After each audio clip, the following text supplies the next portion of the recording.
Hello target audience, LocalScriptMan here. If you don't know me, I've been making storytelling related content on YouTube for almost 3 years now, if you can believe it. I've covered a broad range of topics on this channel: plot structure, character psychology, overall storytelling theory, hot takes, cold takes, and it has been fun, but I am the kind of person who needs an overarching goal just to keep my head on straight. And so I had a crazy idea. What if I took everything I ever talked about and I just packed it into one video, like a Bible for all of my ideas? Of course, my ideas is a generous way of putting it. A lot of the things I say on my channel are just me reconfiguring things that other people said. So anyways, I spent long nights in dubiously reviewed Paneras writing this absolute Frankenstein of a video. And I rented some equipment and I shot myself in front of a green screen, and that was way back in August of 2024. You see, life happened, as it does, and I ended up sitting on the footage for months, and when I finally started cutting it together, I realized that my understanding of stories had changed quite a bit in those months. At first, I was tempted to rewrite and reshoot the entire video to convey that, but I also know that the language and logic I've traditionally used on my channel really helps a portion of the writing community. So if I diluted that language with all of the new language I've since adopted, it might not serve as the effective tool I know it can. Plus, I'm a lazy bones and I'm in complete denial of the sunk costs fallacy. The goal of this video is to convey one specific process. Not the ultimate process, not the only process I use, just a process. It might be the tool your brain needs right now, it might not. If you're not sure, there are two main groups who seem to really gravitate towards my content. If you identify with one or both, I might be your type. The first group is aspiring writers and directors who want to tell cool stories with complex themes. Think Nolan, think Denis Villeneuve, but they feel like their own work doesn't touch the same cerebral depths that it should be touching, or the emotional catharsis moments just aren't clicking, and so they need to figure out how to arrange their elements to get that deep, meaty stuff. The second group are the daydreamers, the awkward, spaced-out kids who were obsessed with their characters and storylines growing up, but never managed to capitalize on those creative instincts. And these people just want to get the thing out of their heads and onto the page. I am a blend of these two categories. I empathize with both. In some respects, I think the point of my content has been to bridge the gap between these two immature hemispheres of creativity, the overly logical mindset and the overly intuitive mindset. If I can give the logical types a road to emotion and subjectivity, the intuitives can take that same road back to order and structure. Do I think I've fully accomplished this yet? No, of course not. There are so many writers out there trying to improve their stories. One thing is not going to be the thing everybody needs. Growth looks different for different people. But I think this method has helped enough people that it deserves to exist in official canonized form, no matter how non sequitur and scatterbrained that proves itself to be. So, without further ado, here's that. Stories come in infinite styles and flavors across a broad spectrum of media that I'm not even remotely qualified to talk about. That's why the focus here is just on outlining the nuts and bolts of storytelling, the narrative DNA that I believe connects us all, regardless of how different our projects may seem. My goal in this video is to help you build the most comprehensive outline possible, so that when you're standing on the edge of the cliff, looking out at that daunting first draft, it isn't so daunting because you already did all of the grunt work, and now you can just let your artistic powers loose without having to worry about writer's block. This is my methodology, but I will at times translate other methodologies into local scriptees to show how my method accounts for them. Also, a major mechanic of this class will be taking clips from my old videos and plugging them in at relevant times to hopefully put those ideas into perspective as part of a cohesive whole. All of the graphs and character sheets that I use are available for free on my website in the Resources tab. While I will be treating this like a linear timeline of creation, by all means take only what works for you and throw the rest away. My advice is to have a project in your head as you go into this video. If you don't, you won't really know what's useful to you and what isn't. Okay, so at the beginning of most people's writing journeys, they have a phase. It's where they go, well, I want to be a writer. I'm gonna have to write something. And so they sit down and they open up their computer and they stare at the blank document like they were taught to, and nothing comes, nothing feels right. It's very frustrating. And all of the internet exclaims in unison, just start writing. If you want to be a writer, just start writing. It doesn't matter if it's bad, just start writing. But you can't because that's not how your brain works, and you just want to hurl yourself into an industrial meat grinder. When I was a wee lad, first getting interested in storytelling, there was so much pressure surrounding this first step because I expected nothing less than a watershed moment to tell me which idea was the one. I was paralyzed by possibility and unsure of where to plant my roots.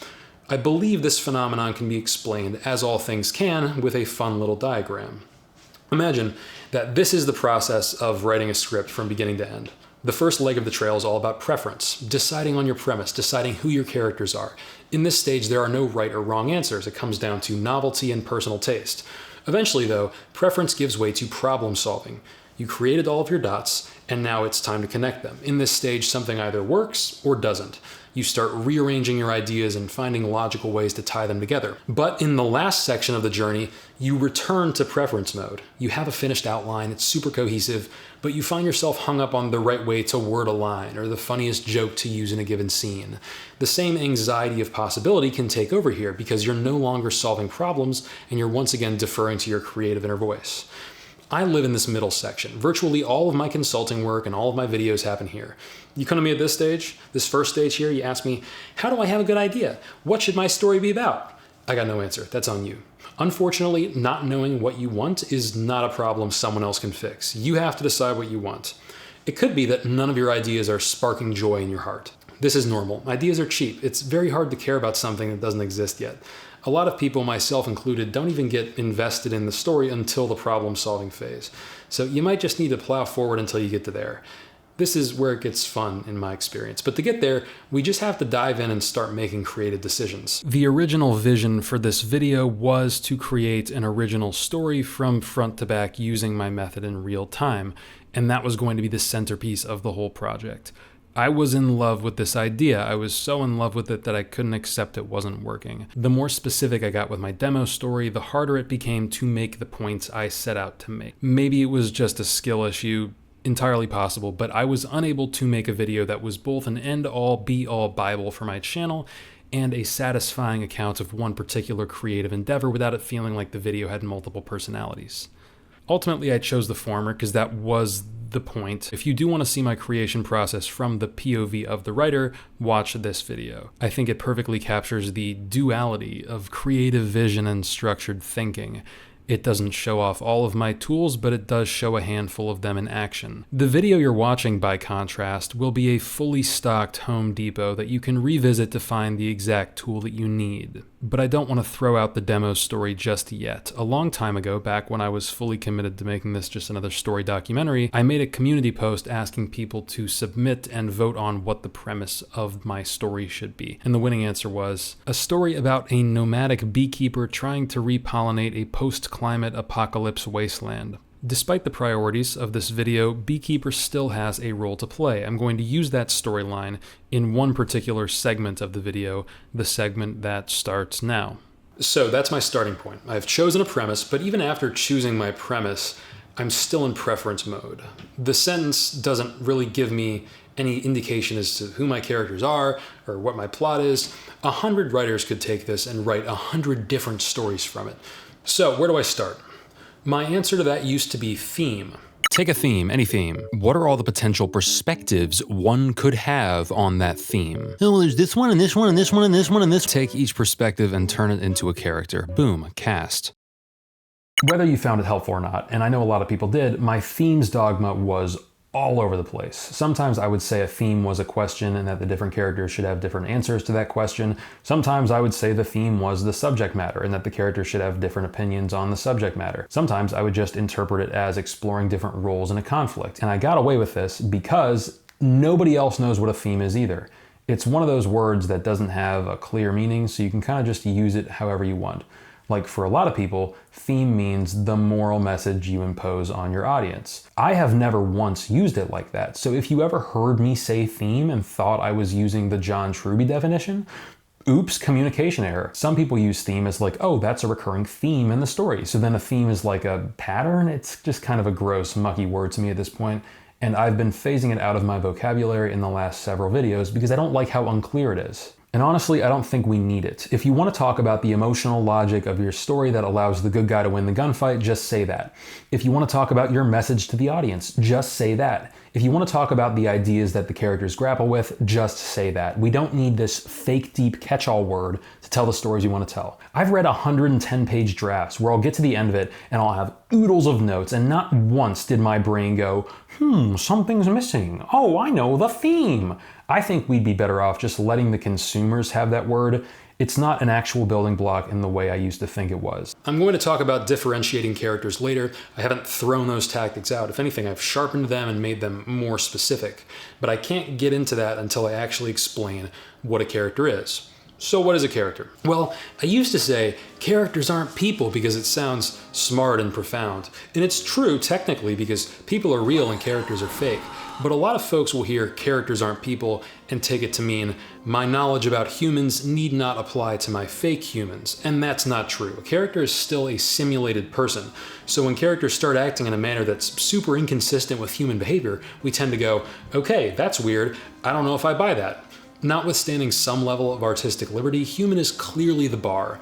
I think what characters aren't people really means is that characters are more focused depictions of people. So a story about Bob might just be about his relationship issues.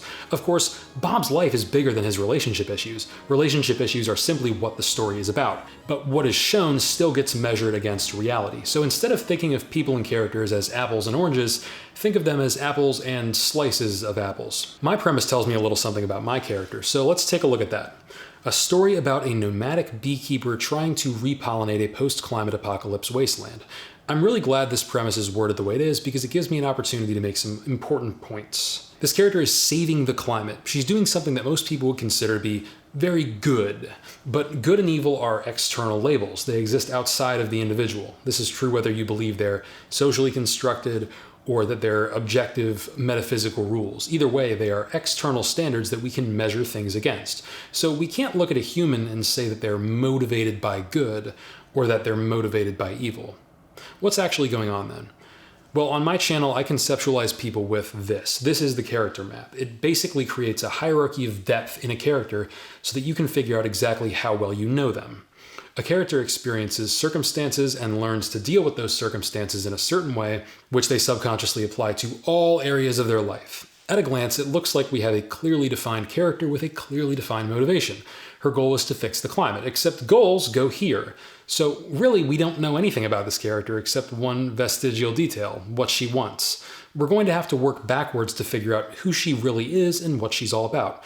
Remember, we're still in preference mode, so there are going to be multiple ways to do things, all of them valid. Maybe our beekeeper has an achiever complex and wants to be the hero who saved the world, and her journey is about letting go of that and learning to serve in silence. Maybe she sees nature as an escape, and her journey will involve confronting the real problems she's been ignoring. Maybe she's obsessed with nature's perfection and wants to use it to correct the world, and her journey will see her accepting imperfection in the world, in those around her, and in herself. The key here isn't which one you pick. They're all viable-ass stories. The key is to pick one and not delude yourself into thinking they're all the same story. Those are 3 different characters with 3 different psychological complexes. 3 completely different ways to arrive at this.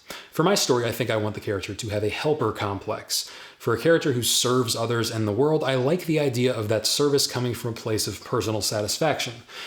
At some point in the theoretical distant past, this character wasn't getting her emotional needs met except when she was helpful to others, so she learned to people please.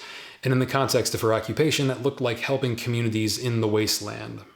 I know my sheet has a big thing for backstory, but it's not that I actually care about backstory. This was just my way of hammering in the idea that the forces in your brain that drive you to act in a certain way are adaptive. They are behaviors that you adopted because they helped you get your needs met or survive, and they became subconscious patterns over time. If a character has an urge to distract themselves from their problems, we can assume that they learned this coping strategy at some point in their childhood, but how they learned it is probably not relevant to your story. Your character can simply is the way they be. In version 2.0, this section was called Core Belief, but this was confusing because belief to a lot of people means a conscious philosophy, like people are good or there's something wrong with me. That is not what I meant. What I was really aiming for was an I have to belief, a deep-seated compulsion. I should have just known to spell everything out in big obvious text, a lesson I learned from the Mount Olympus of communication that is Bucky's. So, in version 2.1, I have changed this to core urge. I think the word urge successfully communicates this subconscious, visceral thing. Belief could be construed as philosophy, drive could be construed as a conscious goal, and compulsion has too many syllables, so it's the urge. You're going to hear this word a lot. The bedrock of a person is the way in which they learned to get their needs met in order to manage life, which becomes an all-consuming subconscious urge. The urge is general, that's the whole point of it. It's a generalized compulsion that affects all areas of life. So an urge wouldn't be, I have to please mom, it would be, I have to please everybody, even if it originally just came from mom. The young human pattern-matching brain decides, that's how I handled this, so that's how I'm going to handle everything. In the case of a child character, this is often the content of the story itself, whereas adult stories typically involve the characters taking off their emotional armor, i.e. confronting or unlearning their urge. Child-centric stories typically explore how they got that in the first place. At the beginning of the story, these child characters might have some personality to them, and they almost certainly have basic universal drives, eating, sleeping, having fun, loving their families, but on the urge level, they begin the story as blank slates. Take Taika Waititi's 2010 film Boy. The protagonist is a child character who looks to his father for guidance and approval. Relying on a parent is not a learned behavior, it's innate and necessary. Boy realizes that his father is an irresponsible, childish grifter who doesn't have the answers and is unequipped to nurture him. Can you stop calling me Dad? Sounds weird. Thus, Boy develops an urge to become emotionally independent. By the end of the story, his heart is hardened. He has become his own man, for better or for worse. He will not let his emotional dependency on his father or anyone else hurt him again. One can imagine a sequel to Boy, where the protagonist realizes that he has closed himself off to emotional connection and struggles to unlearn this maladaptive urge. Now, even though a kid is functionally a blank slate, we can still cheat. We can prime the child character for the greatest possible whiplash by custom building their baseline personality for the greatest possible whiplash. The story of Boy wouldn't be as impactful if the character was already a tough, stubborn kid. If you want your kid to develop the urge to reject connection, you make his natural baseline soft and needy. That way the spring is pulled all the way back, and you've set the stage for the greatest possible change. But really, I don't want to oversimplify it. Just think of your coming-of-age story as backstory. Imagine the character as an adult with adult urges. How did they get this way? That's your story. Down here is the manifestation level. The urge can lead to goals, it can affect relationships, and basically every other way that you show up in the world. Some people fill this out and send it to me, but they just write their character trivia in these boxes, and that's not how that's supposed to work. The point of this is to show how all of these things flow from the urge. For an unhealthy person, the urge has the wheel. It's the most important thing about them. It guides the broad strokes of their life. But how does this factor into storytelling? Is the urge a positive character trait? Is it negative? In fact, it's whatever you want it to be. Since the urge is internal and morality is external and context is external, it stands to reason that the urge is neither good or evil. It's neutral. It's not inherently a flaw or a virtue. It's just an urge. But in your story, you can choose to frame it as a flaw or a virtue. In The Matrix, Neo is driven towards the truth. He prioritizes understanding over his personal pleasure and comfort. This is an urge framed as a virtue. Because he is compelled to know the truth, he takes the leap of faith and the story rewards him for it. Urge as virtue is the basis for the hero archetype. It's still necessarily adaptive like everything else, but the character is never punished for it. In a different context, though, that same urge can be framed as a flaw. This is the preferred option in most stories. Rust Cole from True Detective shares the same urge as Neo. He needs to make sense of the world. But in the context of that story, Rust's urge holds him back. And thus, we set the stage for an arc. What is an arc? Well, when some people say arc, they mean like one leg of the story. Like if the characters are all at the haunted mall for a few episodes, that's the haunted mall arc. That's not how I'm using the term. When I say arc, I mean the complete emotional or psychological change that the character undergoes over the course of the entire story. Now, do you have to have an arc? No, that's always a dumb question. You don't have to do anything, but I want my character to have one. Arcs address urges. Arcs don't happen down here in the manifestation levels. So your favorite flavor of ice cream changing from chocolate to vanilla, not an arc. Getting really good at boxing, not an arc. Disliking your dad, but then eventually liking him, not an arc. Because you're describing changes on shallower levels, but not actually connecting them back to the person's psyche, back to the person's core urge. The real change needs to happen here, which trickles down to relationships and skills and preferences. Disliking your dad but then eventually liking him is not an arc in and of itself. But if we say that you're driven by an urge to dominate and control things, and your dad is a softy McSofty pants, and you don't like him because you think he's weak, but then your dominance complex is challenged and you grow and you realize it's okay to be weak, that's going to change the way you see your dad. See how I had to go up and over to make that work? That's drama. Drama connects characters to deeper urges and inner conflicts. Melodrama, on the other hand, is just about the characters. So with drama, you get stories about people navigating their unhealthy urges and philosophies in a web of subconscious symbology. But with melodrama, it's just, I like you because you're my friend. Oh no, Uncle Tim is in the hospital. I am so sad because I love Uncle Tim. I didn't like football until I started playing football and I realized that I liked it. See what I'm doing? All this stuff is happening in the lower levels. It's not connecting back up to here. Another example, person 1 and person 2 are attracted to each other. They just have chemistry. That is melodrama. But if person 1 challenges person 2 to overcome their maladaptive patterning and vice versa, and they learn and grow from the relationship on these deeper levels, or something like that, it actually becomes drama. I don't think melodrama is bad. Most of our relationships in real life are melodramatic most of the time. It's fine, but the difference is night and day. And once you learn to see it, you'll realize why a lot of stories don't scratch your brain in the way they should. When I was writing this, multiple people suggested that Beekeeper could be motivated to save the climate because someone she loved nature, and he died, so now she feels like she has to complete his mission.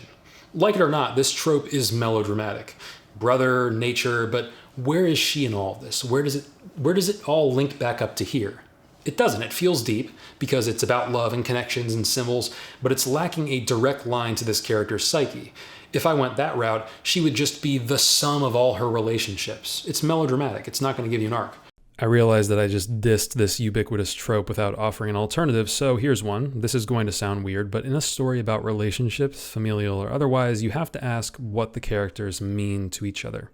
For instance, what does Beekeeper's brother mean to her in this hypothetical? And you might say, oh, well, he's her brother, so she loves her, and that would be incorrect. I mean, I'm sure she does, but for story purposes, you have to go beyond that. But how about Beekeeper sees her brother as a source of safety, so she's afraid of losing him because that would mean she would lose her safe place. You see how that connects up to an idea, up to a selfish thing in the brain? And then you can give her an arc based on that idea. It's worth mentioning that an arc doesn't have to be a complete 180. A character who starts out the story completely rejecting emotional connection, but by the end manages to form one authentic relationship, has still undergone an arc. They've put a dent in their major psychological problem. They've partially unlearned their urge. Another side note, redemption arcs. Some of the most memorable arcs in fiction involve a character going from evil to good. When you write these arcs, be careful about having your character simply discover empathy and learn, oh wait, I shouldn't be bad, I should be good. In a redemption arc, what you should be asking is, what urge has been stopping this person from being good? Even if evil could be derived from genuine ignorance as opposed to a more active process like the urge to control or the urge to cling to a support system, I don't even know if it would be reasonable to frame it as evil. It certainly isn't interesting to me. Like, they didn't know how to be a good person, but now they do. All better. There's just no meat on that bone. IMO. Now I realize that I'm operating under a very strict definition of what an arc is. So for the other kinds of change, I use the word development. Your favorite ice cream flavor changing isn't an arc, but it is development. The character being bad at fighting in season 1, but then slowly getting good over time. Not an arc, but that is development. Development is perfectly valid, but don't confuse it for real dramatic change. Development is a change in the how or the what. An arc is a change in the why. Remember this guy? Everybody will talk about how he had a big arc that spanned the entire saga, but I would challenge that hypothesis. When we meet Tony Stark for the first time in the first Iron Man movie, he's a person who distracts himself from dealing with his problems. He refuses to look the darkness in the face, pretending everything is okay, and he's just a harmless little arms dealer. Hey everyone, let's go party. Don't think about the bad. But then he's forced to confront the ugly reality of things. After his brush with death, Tony cuts out the distractions and devotes his life to helping people, even willing to sacrifice himself at the end of the movie to stop his warmongering business partner from perpetuating evil into the world. That's the first movie. Complete 180 character arc. Tony is in like 10 movies after this, and his priorities do not change. His methods certainly change. He adopts different ideologies, but it's all in the service of the man he became in the first movie and the urge he unlearned. Everything after Iron Man 1 is mostly development. In Iron Man 2, there's a bit of confronting this after the fact, making peace with his father. Avengers 2012 tries to sell us on the idea that Tony is selfish, but that mostly takes the form of other characters accusing him. Really, his priorities are solid. He's the same guy from the end of the first movie. Development, melodrama, yep, same guy. Thinks about putting his happiness first. Ooh, is he gonna do it? Nope, same guy. Sacrifices himself for real this time. The end. This is not me being a hater. I think Tony's journey is super well done. If anything, this is a testament to how much you can accomplish without an arc. But it's important when you're writing change to understand what level that change is happening at. This packing the arc into the origin story tactic is pretty much the standard with superheroes. A lot of people confuse development for arcs, so they'll try to build a story around a trait like impulsiveness, thinking that impulsiveness is some deep level flaw in and of itself.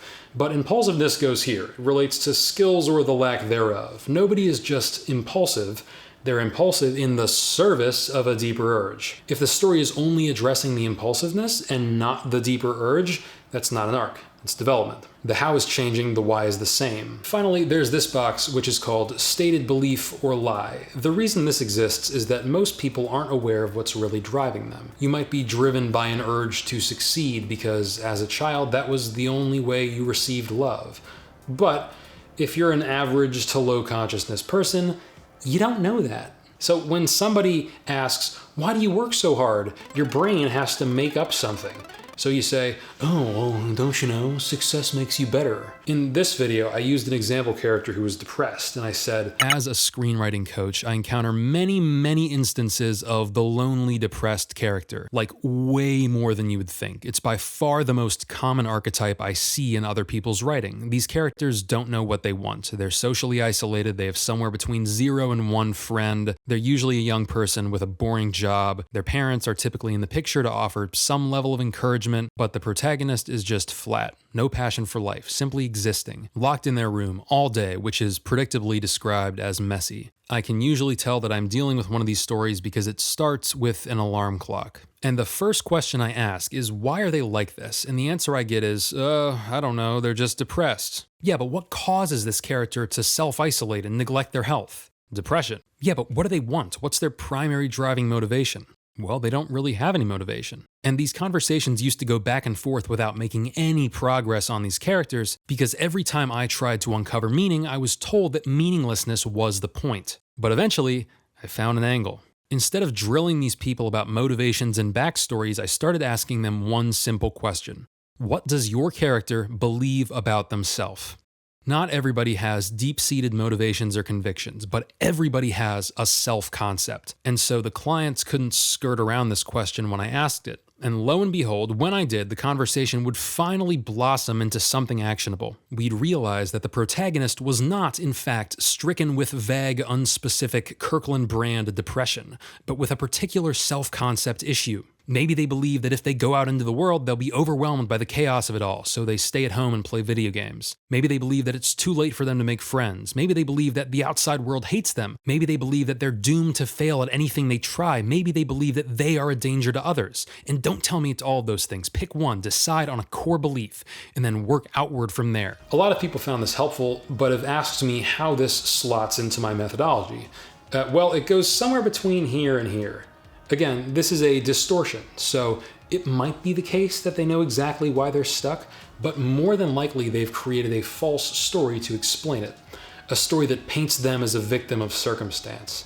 For a depressed guy, that could mean, I'm just fundamentally worthless. It's definitely not that I learned I couldn't get ahead from a very young age, so now I don't try, or maybe he does know that. There's a gradient there. I just like using the lie because it gives the character another wall to knock down. Like, the first half could be them realizing this is untrue, and then the second half could be them grappling with the real reasons behind their behavior. If they understand their own mind right from the jump, it's going to be more challenging to create those emotional beats. Returning to Boy, this movie would, in my opinion, be so much less engaging if Alamein, the father, knew why he was the way he was, but instead Taika wraps him in this insanely entertaining personality of phony toughness and bogus life philosophy. artfully masking the soul of the character until the very end. The dissonance between the urge and the justifying lie is the root of much subtext. Don't sleep on this. This box is also where we put ideology and religion. Not ideology and religion in a world-building sense, but in an individual, what does this person believe sense. One of the biggest mistakes I see people making is assuming ideology is the deepest level of a person's psyche. It's not. If I ask you, why do you believe what you believe, you might say, oh, well, because it's true, or because it's right. And it might be true, it might not, but that's not why you feel so strongly about it, right? You feel so strongly about it because it does something for you. This is what people don't understand about indoctrination. It's not just a matter of lying. If you want to get people to sign up for your cult, your religion, your philosophy, you have to appeal to their deeper urges. Ideas don't catch on for no reason. Your idea has to do something for them. Think about it. Out of all the ideas that you encounter, how many actually resonate with you in your gut? Very few. Most ideas just bounce off. You don't latch onto them, regardless of whether they're true or whether they're right. I mean, maybe what I say on my channel about people and how they work is true, but is it really truth I'm after? I'm not making videos about the truth of electromagnetic fields or the truth of the chemical composition of Laffy Taffy or the truth of 20th century Brazilian economics. I'm interested in the specific sort of truth that serves my ends and how I navigate the world. So it's really not a matter of truth at all, it's a matter of utility. I think the same thing is often true about morals. I mean, you ever hear two morally correct statements of relative equal importance, but one really fires you up and the other one you're just like, yeah, that too? What that should tell you is that the morals themselves aren't the point. There's deeper forces working within you that dictate whether an idea sticks the landing. Your characters cannot embrace ideas for ideas' sake. Like, think of an example, something light, something unprovocative, racism. A writer who doesn't understand this principle will write a bigoted character and just say, they were raised wrong, or they were fed the wrong ideas. Whereas a writer who knows how brains work will take the time to show how such an ideology satisfies the character's urge. Sometimes two people with completely different urges will latch onto the same ideology for two completely different reasons. Maybe Blip Blop has an urge to feel above others, derived from a pressure to be the best, which manifests as putting others down. Maybe Gloop Glop feels fundamentally afraid of the world and has designated a scapegoat as part of an us versus them tribal binary to give them a sense of security and purpose. Both of them end up on Team Racist, but for completely different reasons. And if all you know is that ideology, you'll miss out on the reasons and your characters won't be as deep. If you can't ground your characters' beliefs in some sort of selfish utility, at least in their pre-arc state, that's a good sign that you haven't figured out their depths yet. Don't just say, they subscribe to this belief, or they belong to this faction. Ask, what does this belief or faction do for them? I've had some people come to me with stories about a character who starts out thinking one way, but then drifts to another ideology, but then realizes there are issues with that and drifts to a different ideology. And I know what they're trying to do is make some kind of point about what the right way to live is, but all I see is this character is searching for an ideology because they don't feel secure in themselves and are looking for an external system to cling to, and their arc will involve them unlearning the urge to do so. That's just how my brain works. I'm always going to look for the internal why of it all. I don't have an issue with thought experiments and social statements and all that. By all means, go nuts. But it's not a get-out-of-jail-free card for ignoring actual human behavior. Your characters still have to behave like people.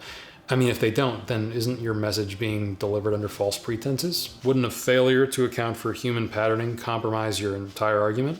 There's also the idea of the fear. Many writing teachers position a character's fear as a central component of them, like a specific phobia. I always knew I didn't like this because my conception of urges is very general, but I was having trouble placing fear in all of this. It was one of the last sections I wrote. I think for me, fear is just an emotion. It's an all-purpose chemical mechanism in the brain. Fear is the grease that keeps this machine running. The character basically fears this happening again, or they indulge in their behavior because they subconsciously fear what will happen if they don't. Fear is the emotion that compels them to follow their urge. So the fear of being alone would translate to, I was alone once, it really messed me up, and now I cling to other people for support because I fear that happening again. But remember, the backstory is not necessary, so it stands to reason that it doesn't have to be specific either, which means it's perfectly okay to just start from fear, like a general fear about the universe, and then use the urge to show how the character deals with that existential thresher. The important thing is that the emotion of fear compels a person to follow their urge. Actually, let's talk about assembling a whole cast. There are a few formulas for creating supporting characters that I find helpful. If you'll remember my original Variations on a Theme model, these formulas are all more technical versions of that. All of them revolve around differentiation. The deepest form of differentiation is differentiation on this level. Characters fighting because they like different ice cream flavors, very shallow. Characters fighting because they're fundamentally compelled in completely different directions, hell yeah. If you have a group of 5 people, each would have a different core urge. They exist on different axes. What is positive change for one character might feed directly into another character's vice. This is the beauty of writing outside of a moral binary. Growth means different things to different people. Alternatively, if you have multiple characters with the same core urge on the same axis, make one vastly unhealthier. That way one character can look at the other and say, oh wow, you're like the worst version of me, basically a sign of what they'll become if they don't change, a figurative devil on their shoulder who could be complemented by an angel who managed to overcome that same pathological urge. Alternatively to the alternative, you can have multiple characters with the same urge at the same level of health, except their urges manifest in completely different ways. So in this example, differentiation would happen down here as opposed to up here. You could have 2 characters who both chase external approval, but one becomes a pro basketball player and the other becomes a career politician. Same core urge, completely different manifestations, and then they realize they're not so different at all and junk, and they make out. What I strive for, though, is to have an interlocking web of characters who represent positive and negative influences for each other while still traveling on growth axes of their own, and oh baby, that's where it gets fun. Character relationships sort of grow out of these webs of similarities and differences, and that includes romantic relationships. Obviously, humans don't always choose their mates by weighing their own psychological deficiencies against those of another person. I mean, I sometimes do, but I'm crazy. But for story purposes, for it to matter, you kind of have to find that deeper framework. Like if you want the connection between 2 characters to be there together because they think the other is attractive, fantastic, go for it. Rats do that, bugs do that. Is that your story? Probably not. So platonic or romantic, the human aspect of the relationship is the aspect that lends itself more to drama. The intuitive animalistic aspect is just there. I'm not denying its existence, I'm simply questioning its utility in the context of a limited psychothematic character web. If, hypothetically, you did want to write a relationship that was all magic bonds and hard eyes, then you would have to use the characters' urges as obstacles. Like maybe they would be truly in love with each other, except she's afraid of insignificance and he's afraid of intimacy.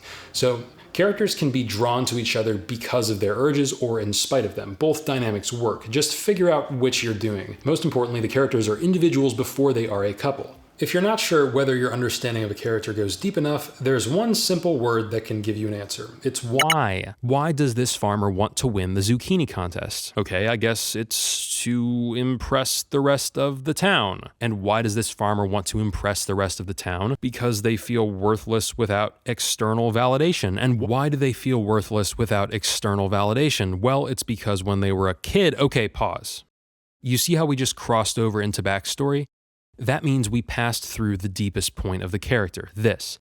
Everything after that core belief is just a manifestation of it, everything before is trauma.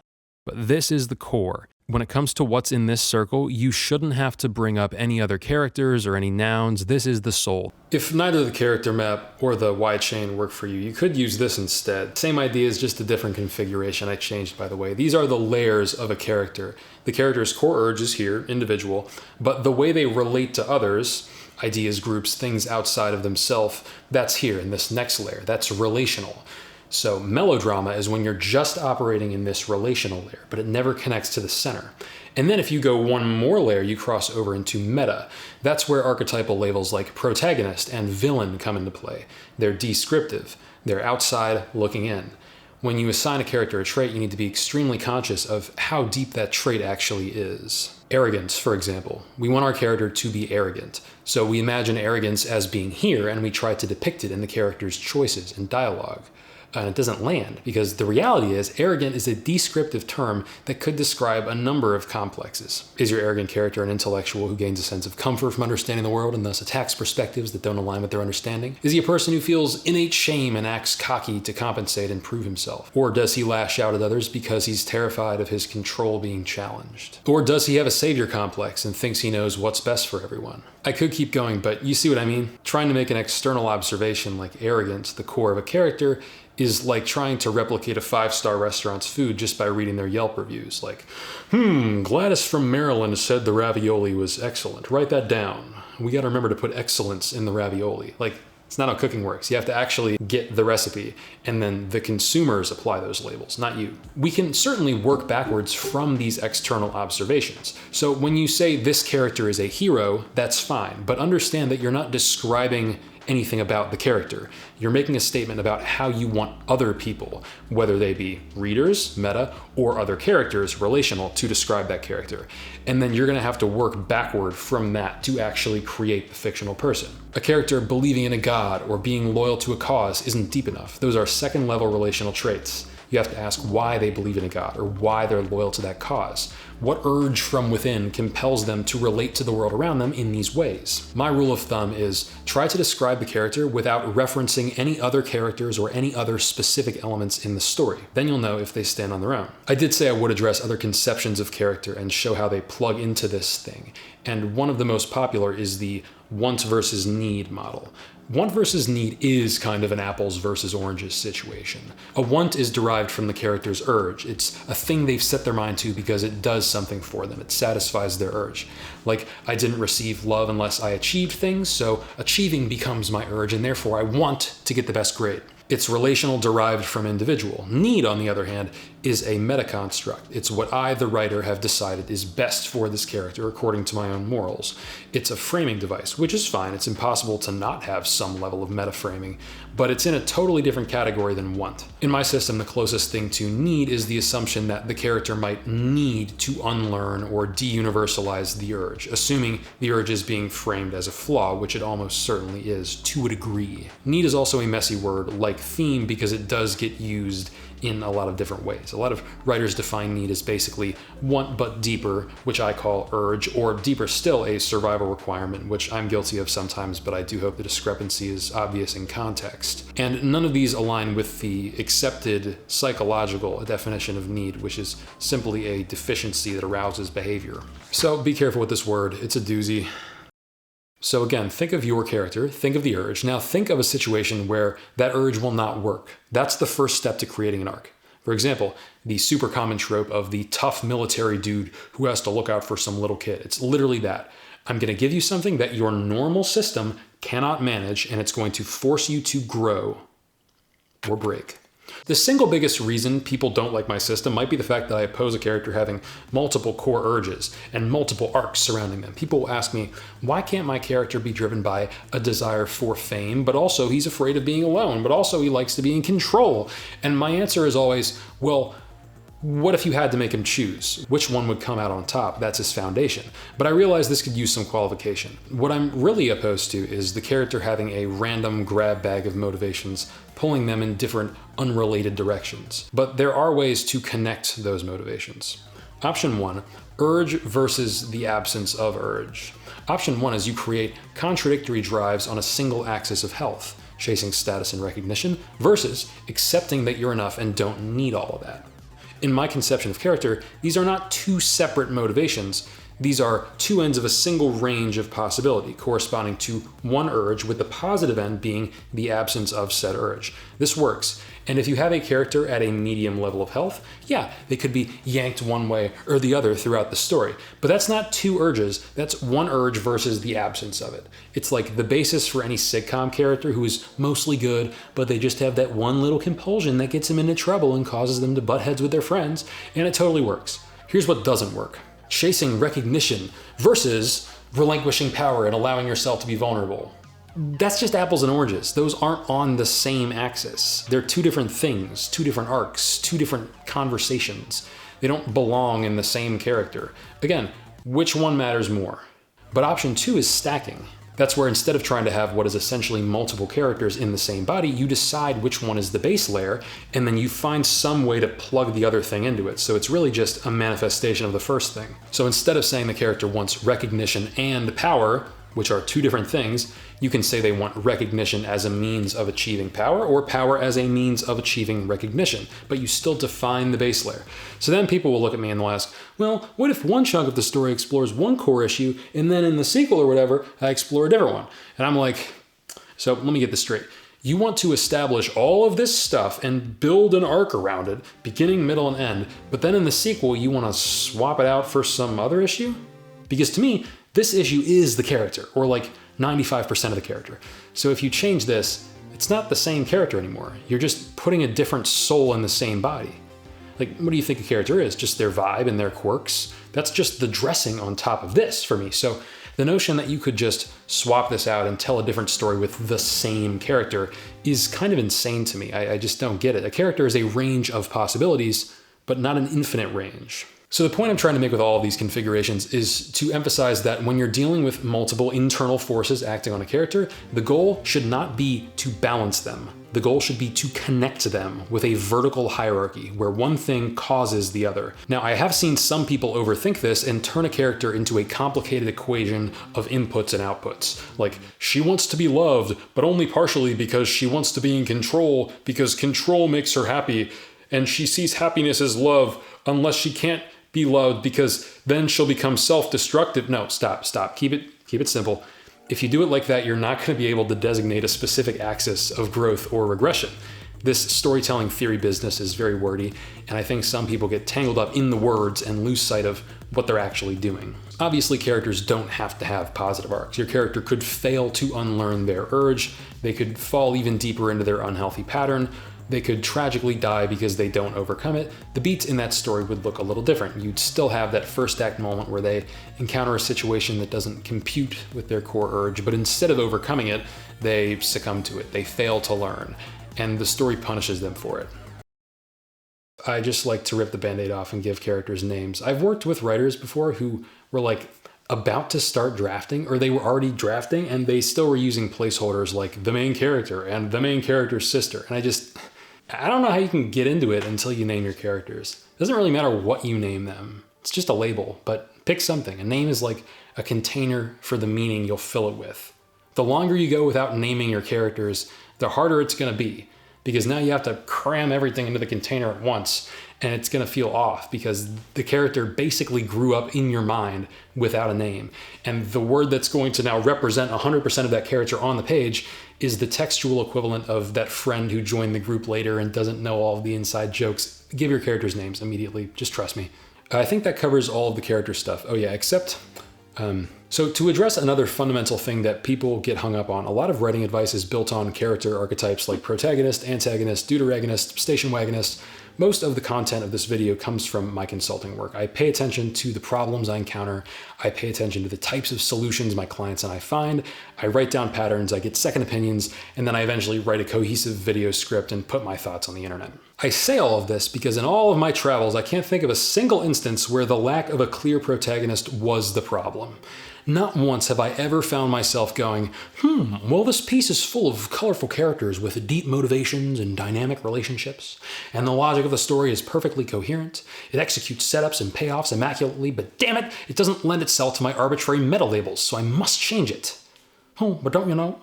The opponent needs to attack the hero's flaws. They need this, they need that. It's like, not really. It's just characters. That's it. Characters are driven by different things. Their differences cause them to come into conflict. Sure, you can dress one up in black, spiky stuff and say, this one is the bad guy, but ultimately the antagonist is not a different kind of entity from any other character. They're just a person. They have a core urge, which manifests in all areas of their life, yada yada, not special. Like, obviously, you can and should create characters who naturally find themselves in conflict, given their opposing drives, and you can certainly make one considerably less healthy and slap an evil coat of paint on them if you so choose, but these archetypal frameworks are not desirable for their own sake. You could have a clear protagonist, a clear antagonist, helpers, mentors, etc., or you could swap out the entire cast halfway through and say the moon was the protagonist all along. It doesn't matter. So, zooming out, everything I just went over constitutes my complete understanding of character. But There is something I have to clarify, which is that I don't think your story is bad for not being this deep. I think people on YouTube are so used to the ultra-combative world of movie good, movie bad value judgments that they think when I'm talking about writing, I'm creating some kind of grading hierarchy, which is not what I'm doing. I am simply creating a way to understand depth. I don't think having a big, deep arc makes your story inherently better, but I am going to teach that because I want to give you that option. If you just want to tell a story about a shallow, static character wrapped up in a cool plot, go ahead. I love stories like that. They're great. But are you not better off for knowing the deeper levels? Even if you just want to chill in the shallow end, is it not better that you know how to swim? What happens when you do want to give your static, shallow character a moment of vulnerability? How will you know what sort of vulnerability is most appropriate for them?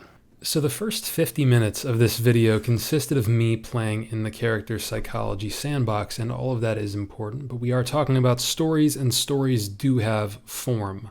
So let's talk about structure. Specifically, let's talk about act structure. Okay, you know the Frappuccino spiral or whatever? It's that series of numbers where each number is the sum of the previous two numbers, and it shows up all over mathematics and nature and stuff. Like, things just naturally tend to do this. Well, that's how I want you to think about act structures. Act structures are not arbitrary traditions that storytellers follow. They're just extensions of basic logic. Things were one way, and then a disruptive event happened, and now things are a different way. That's an act structure. Odds are your story will have an act structure whether you try to give it one or not. Act structures are not formal guidelines. They were not invented by Sir John Act Structure in 1704. They are just ways to describe the natural flow of story. You become small. So this 3-act structure is just a rhythm that stories fall into. Here are the acts. Typically in a 3-act structure, Act 1 is about establishing normalcy and building tension. Act 2A is about learning and exploring the concept. 2B is about conflict and failure, and Act 3 is about resolution and redemption and growth. To get a bit more specific, the first little chunkier story is status quo. What does that mean? It means the status quo of the world, the state of the society or whatever, but also the emotional status quo. So the way the characters have been thinking and feeling for the last 10, 20, 30 years of their lives before this select chunk of time that you've carved out for the story to happen. Basically, you need to set the emotional history, and there has to be a sense of normalcy, right? A bunch of stuff shouldn't have happened just before this, because then why wasn't that the start? So status quo, very important. You can't skip this because eventually, obviously, your characters, your world, everything is going to change. And to properly sell that change, we need to know what it used to be. We need to know what is changing into what. So then you get the inciting incident. This is whatever your story is about pops up right here. It doesn't really take shape into a plot yet, but we get our first little glimmer of it, and then usually the characters will debate about what to do about it, or they sort of investigate it, or there's a bit of a limbo period here.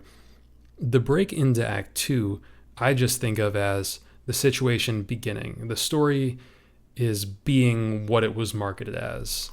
The story commits to being what it is. Whatever that cool premise is, really kicks in Act 2. And then 2A is called Fun and Games, I think, in Save the Cat, just because it is typically the chunk of the story where things are not being taken that seriously, and we're still learning the rules, learning the ropes. Like Neo in The Matrix, he gets there, and then this chunk of the story is guns and kung fu. And then at the midpoint, something happens. A lot of the time, the midpoint is just where the stakes kick in, where the conflict catches up to the characters, and then you often have a big bar of just stuff here, just crisis, which ends in some kind of failure. Morpheus gets kidnapped, and then lessons, regrouping, and then conclusion, new status quo. To use another example, we could do a story like How to Train Your Dragon. The status quo is Hiccup is this loser kid in the dragon village, and things have always been this way, and they're always going to be this way, and then, he shoots down a very rare and dangerous dragon, he tracks it down, and then the thing that's in the title, Training the Dragon, starts in Act 2. He has all this fun with it where he's learning things, then he's applying that knowledge to his dragon school, and he's just kicking ass.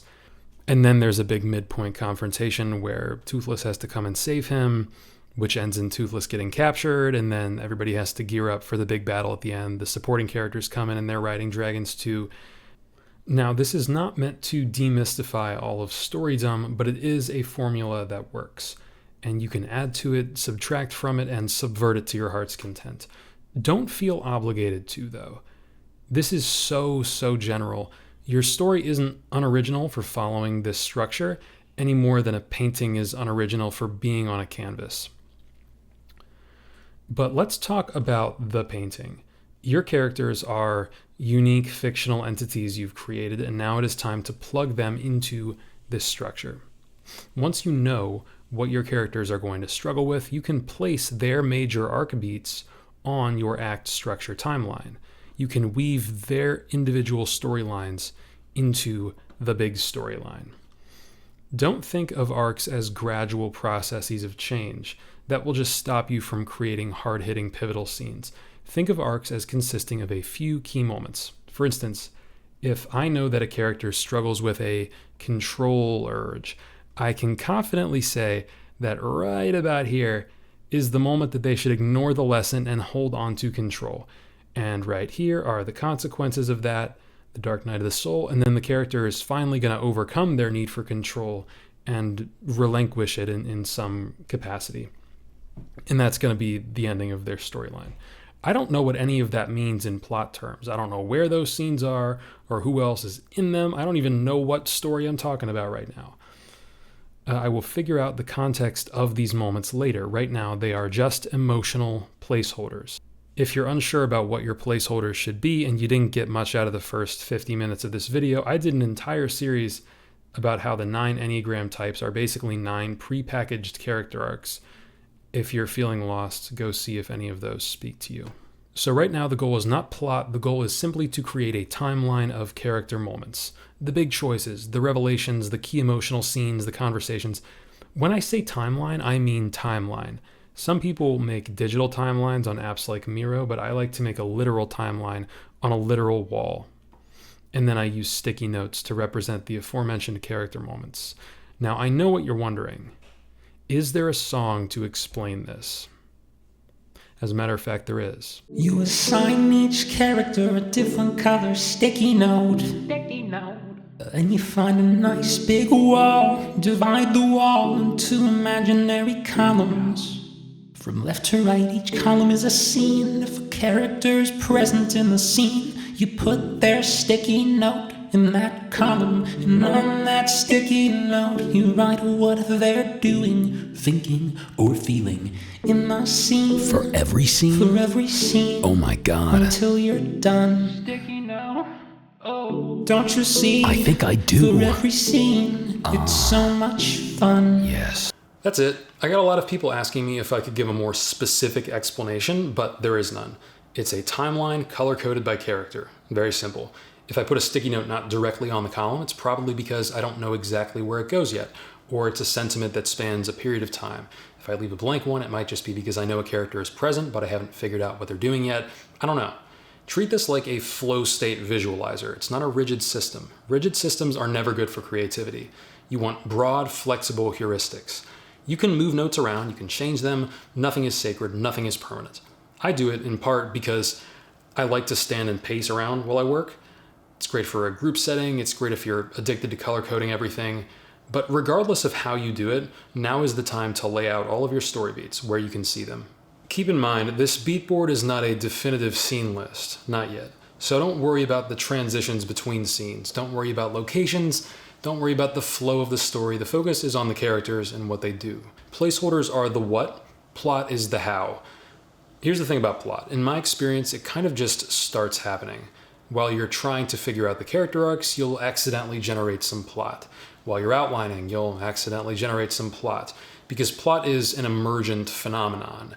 I see it in the same way I see world building. For me, plot just grows out of and supports the real heart of the story, which is the characters and their inner urges and journeys. Plot is not something you create independently of character. If you can make up a plot and then just shove whatever characters you want into it, one of two things is true. Either your plot doesn't need the characters to happen, or your plot is so emotionally unspecific that anyone could do it, both of which I consider suboptimal.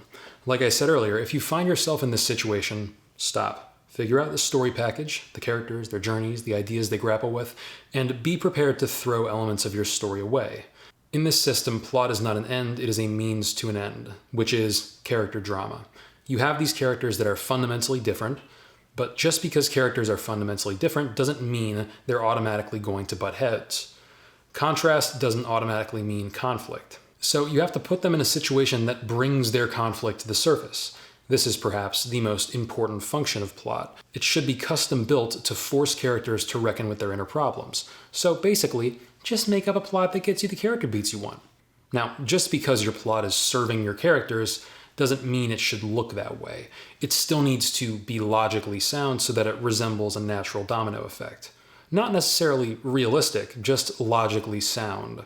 Before I did YouTube full-time, I had a job as an instructional technologist, making educational digital stuff. And for this job, I had to learn how to code in JavaScript.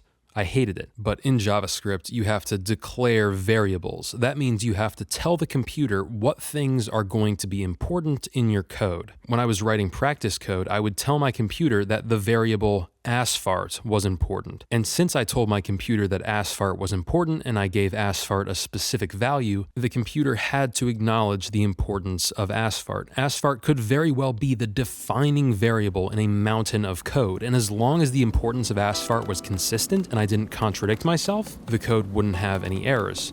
Remember, It's a Movie isn't your free pass to treat everything as unimportant, but it is your free pass to decide what's important, to set those variables. Anything can matter in your story as long as you're consistent about how much it matters. So the steps are figure out your characters and what their internal journeys are going to be, lay their journeys onto a 3-act structure, potentially using sticky notes, and manufacture plot to facilitate their journeys. But obviously, this act structure I've been working off of is for feature films. What about, let's say, an 8-episode limited series? Don't overthink it, just think of the show as one big movie.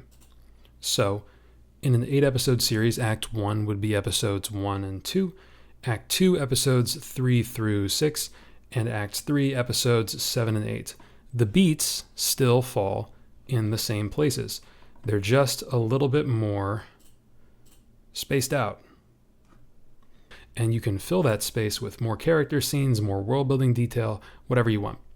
Depending on how much you stretch, you might have entire episodes where nothing happens to the main plot line. But when the main plot line beats do happen, they happen at the correct times. So we can expand those beats, but we can also contract them. What about a short film? It would still be the same 3-act structure, but now those key moments happen in relatively quick succession. Status quo, new thing, complication, resolution. And if you do this, you start to see the accordion everywhere. And this works for any story that has an ending. If you are dead set on writing a story that does not have an ending, nothing I'm saying applies. If you're writing a show that you figure will eventually end, but you're not going to worry about that because you want to wring a good 4 or 5 seasons out of the thing, nothing I'm saying applies. This is only for people who are building their stories all at once. If a story is open-ended, I don't even know if that's a story. I would just call that entertainment. I know that's a very dramatic thing to say, but when you remove the idea of a definitive ending, you can no longer build towards a true resolution. When I'm working with clients, sometimes I'll just get a pilot and maybe a first season outline, but nothing beyond that. And the client will be like, oh, I just want to worry about the first season. But even though I respect that, I still put these clients on the spot and make them give me a number, or at least an estimate. How many seasons, how many episodes per season? Even if those numbers are 100 and 25 respectively, that's still a finite stretch of time, which means we can figure out where the important beats will land. We know what should be happening around episode 700. But if you don't set an endpoint, it all falls apart. How close are we to the end? Nobody knows, which means it's not obvious when big emotional character moments should happen. You're going in completely dark. There's no relativity. There's no way to gauge scale. And if you can do that, hey, respect. But endless stories are not for me. I talk about them a little bit more in my episodic video.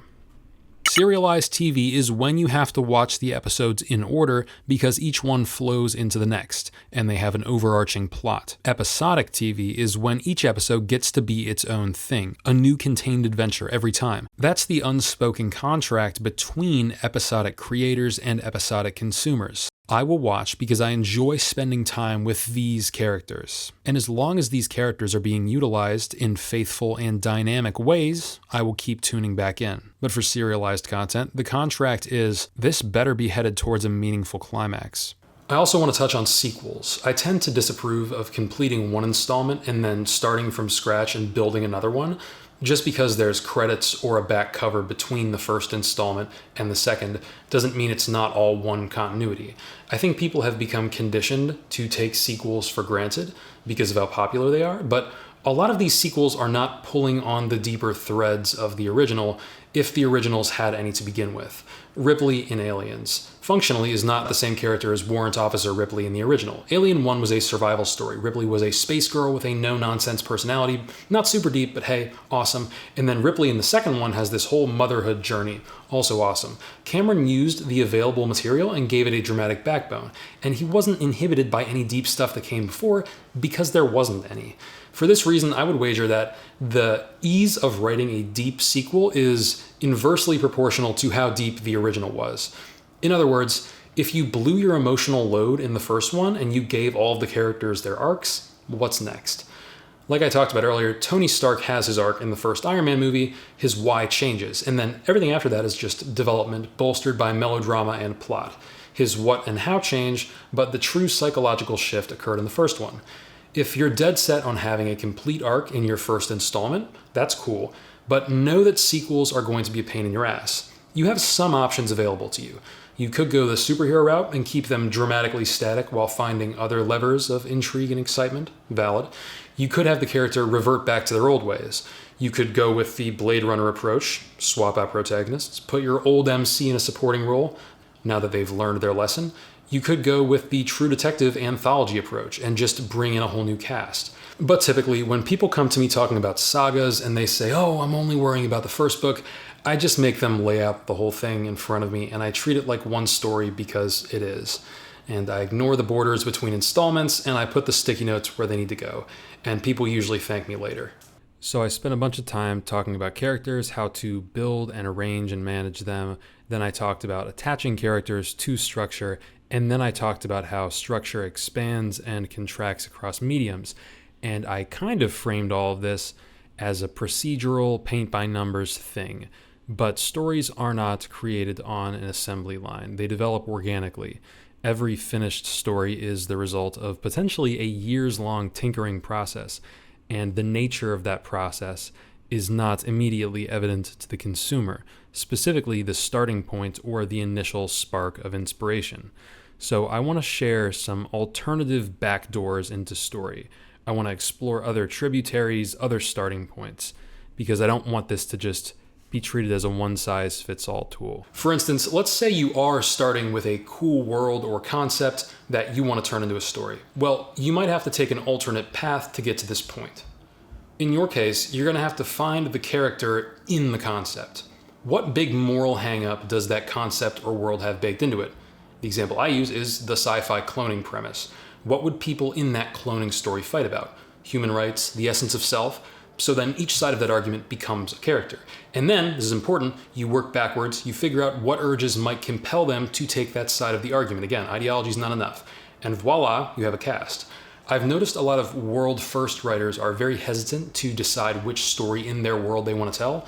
Don't get locked into a false dichotomy here. You can tell as many stories as you want. Just pick one to start with. Another common starting point is the OC.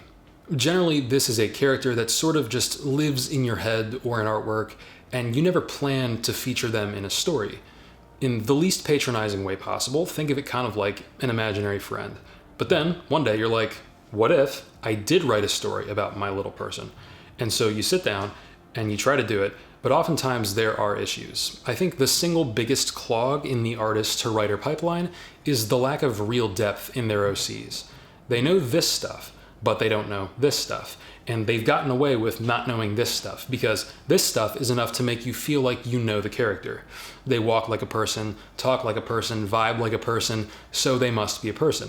It's your sense of empathy doing its job and filling in those gaps. Especially if the character is bolstered by an expressive visual design, their soul is kind of just implied. But when it comes time to put the character on a character-specific journey, the implied soul doesn't cut it. That feeling of knowing the character doesn't translate to automatically being able to place them in a dramatic framework. So you have to actually figure this stuff out, which can unfortunately expose contradictions in your existing conception of the character. You need to backtrack and figure out what this character's core urge is, understand what their emotional journey is going to be. If the character has been sort of a timeless entity thus far, and you do plan for them to have an arc, another important question is, where on the timeline is my existing conception of this character? Have I been imagining their pre-arc self, their post-arc self, their mid-arc self?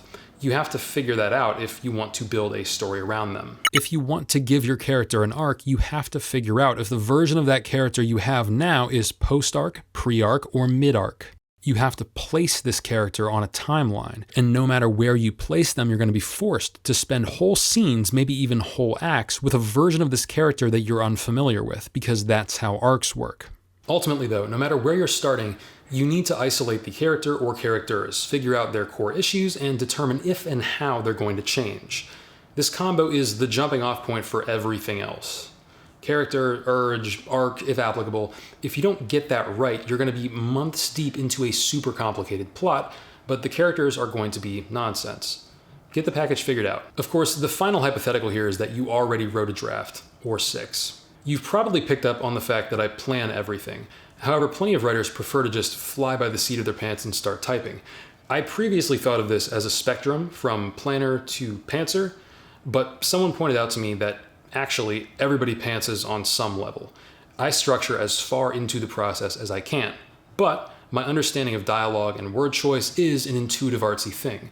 Some writers stop structuring at the scene level, some writers stop structuring at the act level, some writers get 1 or 2 plot beats and decide they're ready to go, some even less.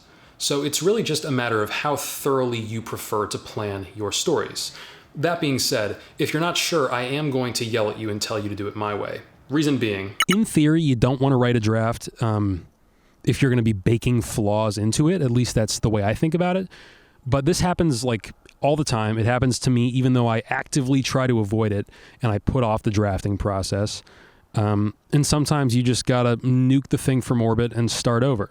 You got to resist the urge to refer back to this. It was premature. It never should have existed.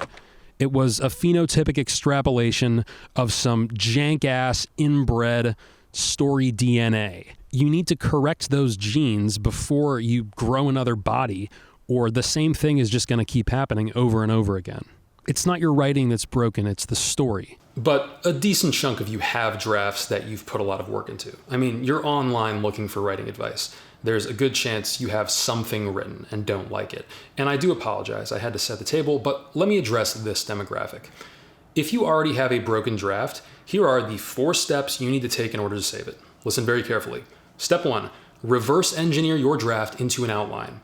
When trying to fix a broken script, it is a massive waste of energy to have to scroll down the document and fix one scene, but oh no, now you need to fix the counterpart scene, and now you have to find somewhere else to put that information, but in doing so, you forgot about that other scene, so now you have a duplicate. I'm telling you, just spare yourself the hassle. Translate your script into an easily accessible timeline, potentially using sticky notes. Step 2, break up with your draft. Tell your draft, it's been fun, but you two are clearly in different stages of life, and yeah, you didn't bowl a perfect game either, but in the end, you were willing to put in the work and she wasn't. And you're not gonna let her string you along. Because what is love without self-respect, you know? Banish your draft to the shadow realm. It's not relevant anymore. Just forget it ever existed. Step 3, look long and hard at your outline. Go through each character's journey in order of importance and make the necessary adjustments. It's okay to use emotional placeholders. If you realize you're lacking a moment where your protagonist gives up at the end of Act 2, just pencil that in. Plot comes later. Step 4, break no contact with your draft. Invite it out for a drink. Be clear about your intentions. You're not attached, you've moved on, but hey, maybe it still has some scenes that can be repurposed. Take what you need and then leave for good. How do we take what we have and turn it into a story? How do we connect the dots? This part of the process is hard to talk about because it mostly depends on the context of your project. I can't tell you exactly what your story needs if I don't read it, but I can help you set the stage for maximum progress. The first thing you need to do is define your goals. Here are some examples of what a goal would be. Outline a 90-minute feature film. Clarify the arc of the main character. Create a climax that incorporates the supporting characters. Fix a plot hole. Now let's talk about what isn't a goal. Make it better. Write a good story. Those are not real goals. Better and good are blanket value judgments. What you define as good is not what somebody else necessarily defines as good. You need to be more specific in the standards you set for yourself, or you will just be floundering around. You need to identify problems that are problems to you. If you're still not sure, guess what? You don't have to do this alone. There's this myth of the lone wolf writer slaving away for years on their masterpiece, and I've worked with people who fully embody it. And most of the time, I'm not even kidding, they make more progress with me in an hour than they have in the last 5 years. And while I am decently good at this, I don't think it's that they're talking to me. I think it's that they're talking to someone. Bring your ideas to another writer. Don't wait 5 years. Do it now while the thing is still fresh in your mind. People ask me about writer's block and how to get out of it. Like, yeah, it's literally so easy. Talk to another writer, collaborate. It's never not worked for me. This is not a recommendation, it is a prescription. Once you have those initial creative roots in place and you know what you're missing and you know what your goals are, that is the best time to seek help. Strike while the iron is hot. Not after it's cooled, not before you have iron to strike. Do it right now, when you know just enough to direct the conversation. But, this is important, your partner should know nothing.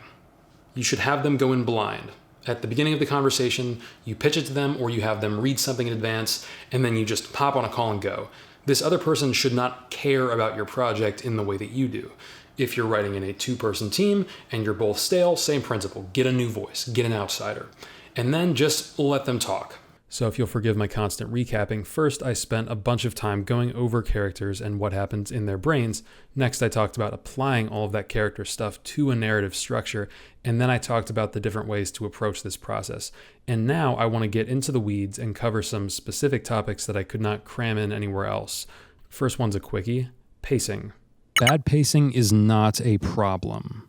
It is a symptom of a problem. If someone is critiquing your work and they tell you that they don't like the pacing, you should pay attention to that. That person is using their limited tools to say, hey, I think this thing has a problem. But then it's your job to figure out what the problem is. Don't just be like, oh yeah, copy, pacing, thank you so much. You go through every scene in the target area and you realize that your final confrontation contains scenes that only exist to reiterate information. You also spot a leftover scene from an earlier draft that no longer serves the function you originally intended it to, which is basically a filler scene, and you find an entire exchange of dialogue in which nothing meaningful is being communicated. And that amalgamation of things translates into what feels like a sluggish third act. And the other thing that I believe contributes to the illusion of fast pacing is a lack of falling action.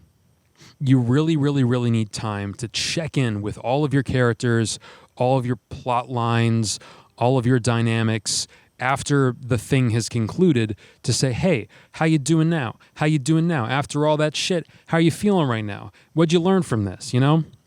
That's a big one. So you fix the problems, and suddenly people stop telling you that you have bad pacing.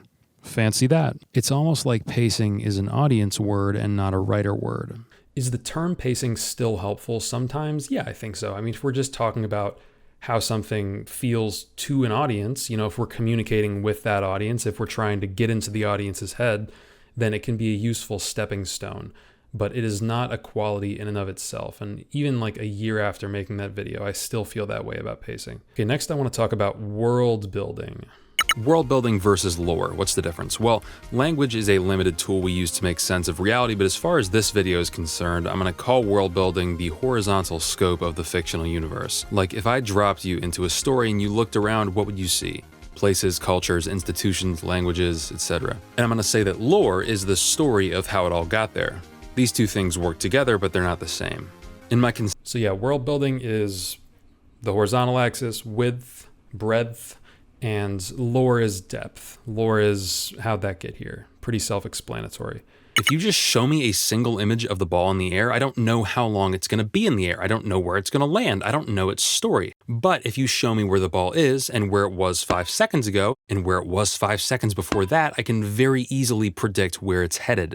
And that, I think, is where a world builder might run into some problems, because no matter how intricate and beautiful their fictional world is, it's still fundamentally one picture of a ball. But in addition to informing your story proper, wide chaining can also uncover contained stories in the past. George R.R.R. Martin knew Daenerys had to come from an ancient dragon-riding family, but he knew that there couldn't still be dragons in the family by the time she came along, because the whole reason she's special is because she hatches some dragons. So he had to ask why Daenerys hatching dragons was special, why none existed prior. And the most plausible and also the coolest answer was the Targaryens got all of their dragons killed in a civil war.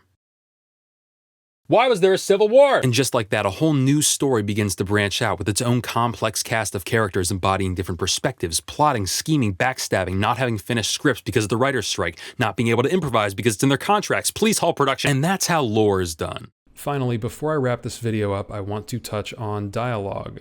You're probably not going to find yourself in a perfect situation to disclose everything your audience needs to know. More than likely, you'll be forced to do it within the confines of a dialogue scene. And by confines, I mean the nature of your characters. You have this giant pile of information, but your character acts as a filter. So the information is, Bob feels extremely sad, but the filter is, Bob is really committed to being an optimist. So Bob can't just come out there and openly be sad. To communicate to the audience that he's sad, we have to sneak through the filter. Bob would only say optimistic things because he's Bob, but we can have Bob phrase them in a vaguely cynical way. We can have him do subconscious things that give away his true emotions. That's basically the mental model I use to approach dialogue. Information through a human filter. The filter is, in a sentence, how would this character in this situation communicate this information? So yes and is one of the core tenets of improv. Basically it means you should never just respond. You should respond and then give your scene partner a little extra.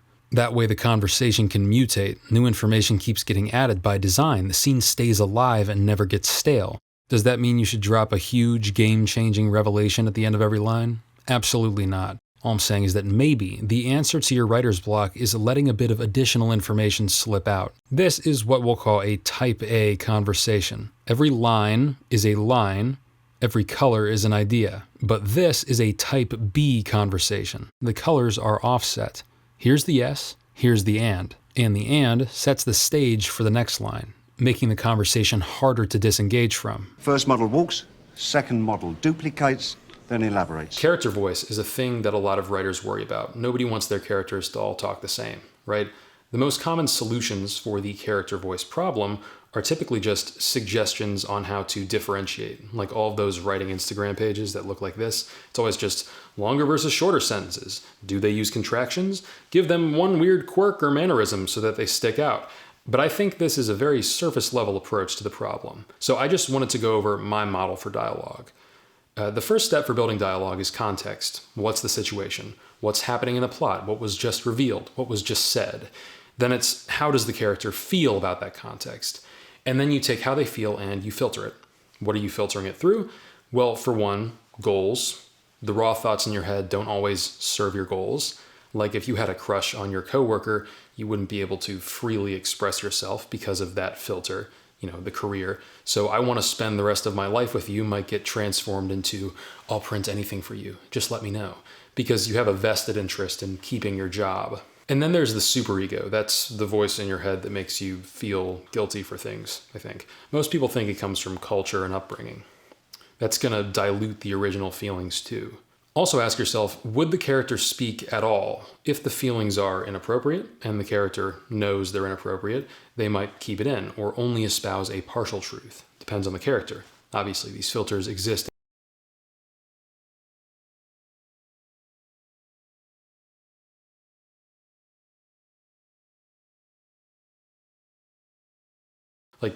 See what I mean?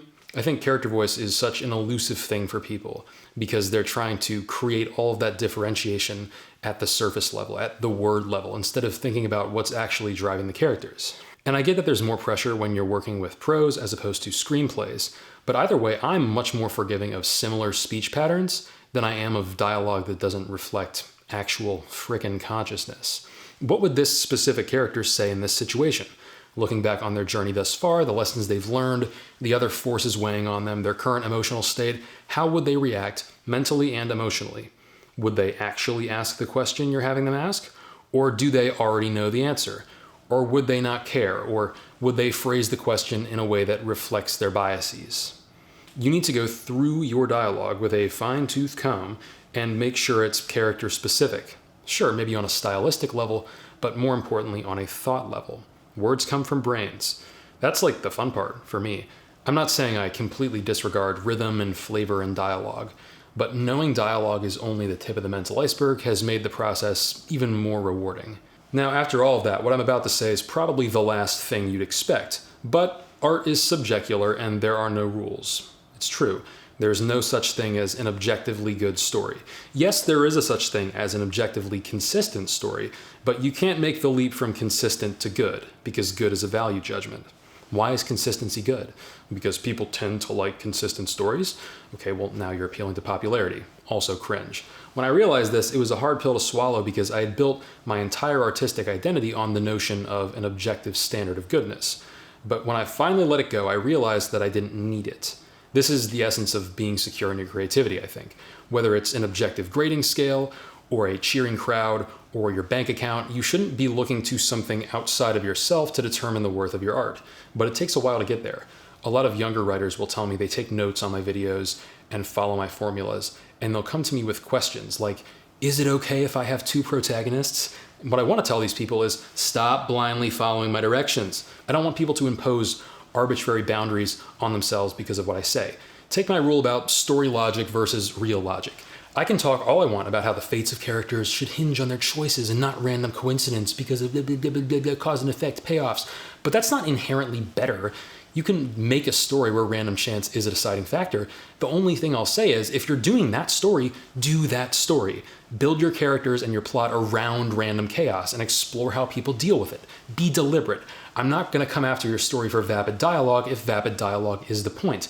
All I'm saying is, commit to the bit. Ask yourself, do you have a clear vision, or are you juggling a bunch of contradictory elements that you can't bring yourself to abandon or modify?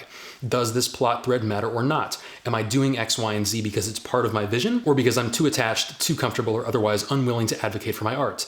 At the beginning of this video, I talked about how trying to create a system for writing is an incredibly frustrating process. But why create systems at all? Like, I've worked on some really inspired projects, and as soon as you have an idea that makes everybody go, oh shit, write that down, like everybody just forgets about the structure stuff. All the writing rules go out the window because now you're excited and you're on a roll and you're doing something truly great. Yet here I am giving hard and fast rules saying this goes here and that goes there. So why does anything I'm saying matter? Why create systems? Why learn rules? What role do systems play in creativity? My personal answer to that is automation. By memorizing systems, you are automating your brain to perform certain tasks, like knowing where certain story beats will hit. Now that you don't have to think about that, you have a bunch of free space in your brain to think about the rhythm or humor of a particular scene, the mannerisms of a character, the subtleties of dialogue, and most importantly, spontaneity, random creative thought. What if this? What if that? Oh my God, that's so funny. We should use that. You can't automate spontaneity. You just have to make room for it by automating the boring tasks and freeing up space. If you use logic to figure out where a scene should sit on the timeline and what it should accomplish, then you can use creative intuition to give that scene texture and poetry. But you can't use creative intuition to give the scene texture and poetry and also figure out where the scene is and what it's about and how it serves the story. There are too many variables. No guardrails. The flowers will not grow until you build the garden. So all of this stuff, at the end of the day, is about creating pathways for your genuine creative intuition to flow through. So how do you know when that is happening? Typically, it's wit, spontaneous humor. Even in the most dead serious of stories, there still needs to be that musicality and that energy in your scenes. Your scenes have to be engaging. And there's no formula for that because it's so situational. Like knowing the exact clever insight to hit the audience with at the exact right time, or the perfect out-of-nowhere gag, or nuance or flourish. There are no shortcuts for wit. But if that spontaneous creative power feels out of reach for you, it's not. You've already experienced it. Every time you've ever thought of the right thing to say in a social setting, or the funniest callback just popped into your head and you got to laugh at someone, you didn't think about it, you just said something clever. And even if those moments are rare to you, as they once were very much so for me, you do have them. You've had them before. We've all had them. And that's creativity. You are creative, and you just need to build up that part of yourself. It is hard at first. The first things you write will probably be very derivative. I remember the first thing I wrote. I've probably told this story before. It was an Adventure Time fan fiction. I didn't even think it was a fan fiction at the time. I thought that I, as like a 10 or 11-year-old, was going to bring it to Cartoon Network and they were going to make it. I don't even know if I like really even scripted it, but I did storyboards on note cards and I believed in it. It was the upper limit of what I was capable of creatively at the time. Now, would I take my favorite show and write an episode with 300% more sword fighting and a self-insert who is super cool and gets everything he wants? No, I've moved on. But I know that this fanfic or wish fulfillment story with zero self-awareness is kind of a rite of passage for a lot of us. Nobody comes right out of the gate with a wholly original story. At best, it's a mashup of all of your favorite elements from your favorite stories. I mean, after I put down the Adventure Time thing, I started trying to write a sci-fi novel. And looking back on it, I was just taking all of the elements I really liked from Star Wars and mashing them together with this documentary called Evacuate Earth, which I was obsessed with at the time. But when I was writing it, it didn't feel derivative. It felt like I was bringing something new into the world, because I was. It was crude, but it was practice. When I talk with less experienced writers, I'll clock that their work is very derivative sometimes. I'm like, oh yeah, I know what that's from and I know what that's from. But I won't hold that against them because that's an essential step in the journey of becoming creative. It has nothing to do with age either. Your first story, whether you're 14 or 40, is going to be a partially blended smoothie with full chunks of the original inspiration still floating around in there. And those chunks play off of each other, but they're not connecting up to a unified creative vision because the writer has not built those brain pathways yet. But it's up there. You have that power. You just need to access it. And we are all on this road together. So that concludes the video. I hope you got something valuable out of this, but if not, there is a lot more coming. Until then, be well and happy writing.